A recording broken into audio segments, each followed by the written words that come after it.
ये बजरंग बाण का उपयोग कब और कैसे किया जाता है, और आप ये भी जानना चाहते होंगे कि बजरंग बाण किसने और क्यों लिखा। चलिए हम आपको बताते हैं। देखिए, हनुमान जी के बजरंग बाण का उपयोग तब किया जाता है जब आप बहुत ही भारी समस्या में हो और आपसे उसका कोई हल नहीं निकल पा रहा। अब इसे लिखा किसने? ऐसा कहा जाता है कि एक बार तुलसीदास जी पर काशी में किसी तांत्रिक ने मारण मंत्र का उपयोग कर दिया था, जिसकी वजह से उनके शरीर पर भयंकर फोड़े निकल आए थे। उस वक्त तुलसीदास जी ने बजरंग बाण पढ़ के हनुमान जी से गुहार लगाई थी। तब इसके पाठ के एक दिन के भीतर उनका पूरा शरीर ठीक हो गया था। माना जाता है कि बजरंग बाण का पाठ करने से आपके खिलाफ षड्यंत्र रचने वाले शत्रुओं का हनुमान जी नाश कर देते। लेकिन यह ध्यान रखना भी जरूरी होता है कि बजरंग बाण का पाठ उस वक्त ही करना चाहिए जब आपके जान पर बनाई हो, और इसका उपयोग खुद के फायदे के लिए नहीं करना चाहिए। बजरंग बाण का पाठ करते वक्त मन में कोई भी दूषित भाव नहीं होना चाहिए। साथ ही धन, ऐश्वर्य या फिर किसी भौतिक इच्छा की पूर्ति के लिए बजरंग बाण का पाठ नहीं करना चाहिए। और पाठ करते वक्त शब्दों का उच्चारण स्पष्ट होना चाहिए, ब्रह्मचर्य का पालन करना चाहिए और रुद्राक्ष की माला से ही जाप करना चाहिए। अगर आपकी कोई विशेष मनोकामना है तो इसके लिए 41 दिनों तक सच्चे भाव से बजरंग बाण का पाठ करिए तो सिद्ध हो जाएगा। आपकी जानकारी सुनकर कैसा लगा कमेंट सेक्शन में जरूर लिखेगा। मिलते हैं वीडियो में।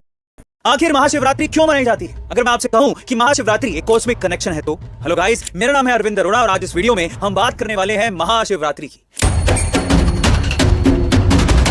देखिए, सबसे पहले हमें समझना होगा कि हमारा शरीर इस प्लेनेट से बना है। हम जो खाते हैं वो इस प्लेनेट से मिलता है, जो पीते हैं वो भी इस धरती से ही निकलता है। लेकिन ये एहसास हमें तब तक नहीं होता जब तक हमारा वक्त पूरा नहीं हो जाता, यानी हम मिट्टी में नहीं मिल जाते। तो क्योंकि हम इस पृथ्वी से जुड़े हैं और ये पृथ्वी सोलर सिस्टम से और ये सोलर सिस्टम गैलेक्सी से, तो हम खुद को इस ब्रह्मांड से अलग नहीं देख सकते। ब्रह्मांड को खुद से अलग समझना हमारी सबसे बड़ी भूल है। और सनातन धर्म के त्योहार जो पंचांग के हिसाब से मनाए जाते हैं वो काफी खास होते हैं। उन्हें ब्रह्मांडीय स्तर पर होने वाले बदलावों को ध्यान में रखकर मनाया जाता है और ये आज से नहीं हो रहा है, ये हजारों सालों से हो रहा है। अब जैसे आप मकर संक्रांति को ही देख लीजिए, उस दिन सूर्य जो हमारी एनर्जी का सबसे बड़ा सोर्स है वो उत्तरायण होता है, यानी नॉर्थ की तरफ बढ़ता है। हमें ऐसा लगता है कि वो नॉर्थ की तरफ बढ़ रहा है, वो सिग्नल होता है कि मौसम बदलने वाला है। यहाँ तक कि पक्षी भी इसी दिन से माइग्रेट करना शुरू कर देते हैं। सनातन धर्म में ऐसे चेंजेस हजारों साल पहले ही ऑब्जर्व कर लिए गए थे, क्योंकि इस दौरान आपका शरीर जो इसी ब्रह्मांड का हिस्सा है उस पर भी इन त्योहारों का असर पड़ता है। इसलिए साल के ऐसे दिन त्योहार के रूप में मनाए जाते हैं ताकि इस दिन आपके शरीर को ब्रह्मांड के हिसाब से ढलने का मौका मिल सके।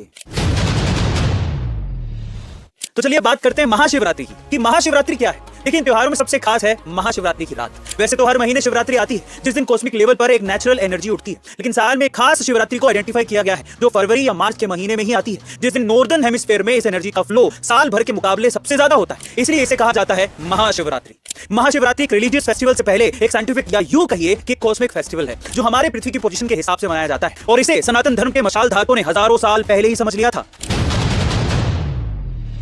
अब आप ये सोच रहे होंगे कि क्या वाकई कॉस्मिक एनर्जीज का हम पर इतना असर पड़ता है? तो देखिए, ये तो आपको पता ही होगा कि फुल मून के दौरान चंद्रमा के ग्रेविटेशनल पुल की वजह से धरती पर वाटर का लेवल बढ़ता है। अब जरा आप ये सोचिए कि हमारी बॉडी भी तो 60 से 70% पानी की बनी है, क्या उस पर फुल मून का असर नहीं पड़ेगा? बिल्कुल पड़ता है। इसके पीछे भी यही वजह है। आप सर्च करेंगे तो आपको पता चलेगा कि कैसे लूना यानी कि चंद्रमा का असर इंसानी दिमाग पर पड़ता है। ये कह सकते हैं कि फुल मून की वजह से बॉडी में एनर्जी और ज्यादा इंटेंसिफाई हो जाती है। अगर आप गुस्सा हो रहे हैं तो आपको और ज्यादा गुस्सा आएगा। अगर आप प्यार भरे भाव में हैं तो आप और ज्यादा रोमांटिक हो जाओगे। आप मेडिटेटिव स्टेट में हैं तो आप फुल मून के असर में और ज्यादा फोकस्ड हो जाओगे। सिंपल शब्दों में समझे तो फुल मून की इसी बढ़ी हुई एनर्जी से आपकी क्वालिटी एनहेंस होती है। अब इसी तरह से महाशिवरात्रि के दौरान एनर्जी नेचुरल तौर पर ऊपर उठती है और वो भी हाई इंटेंसिटी के साथ।